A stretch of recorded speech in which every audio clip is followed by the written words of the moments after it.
There's this painting my wife loves, Death and Life by Klimt. The first time she showed it to me, I pretended to understand why it meant so much to her. I murmured something about warm and cool colors, about the angles and lines. In truth, all I saw was a jumble of shapes and hues, but she was so alive when she talked about it. Her hands moved through the air, tracing patterns only she could see. She pushed her glasses up the bridge of her nose and smiled, waiting for me to say something insightful. So, I tried. She was an artist, the kind who made the world pause to look.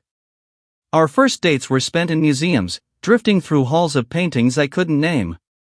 We'd start in Picasso's Blue Period and end in tangled sheets and whispered laughter. She smelled like oil paint and citrus, and she kissed like she was about to set the room on fire. I loved her from the beginning, though I think, even then, she was always just out of reach. I wasn't an artist, but I was good with numbers. I built my career in finance, stacking figures like bricks, constructing a future stable enough to hold us both. She chased chaos, and I gave her stability. It worked, for a while. She made a name for herself. Her exhibits were shocking, grotesque, brilliant. A painting of rotting fruit, a sculpture of insects trapped in sugar. The kind of art that made people uncomfortable but impossible to ignore. Critics called her the American Damien Hirst. Galleries fought over her work. She was wild, beautiful, and utterly captivating. And when I landed a job with enough zeros to support the life she deserved, I proposed. I bought her a brownstone in the city. She filled it with light and color, filling the walls with paintings and laughter. For a few years, we were the kind of couple people envied. We drank expensive wine, hosted dinner parties where she dazzled our guests. We traveled.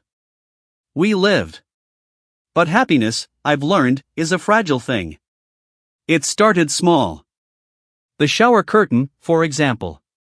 She bought 3 or 4 from a boutique downtown, insisting we choose together.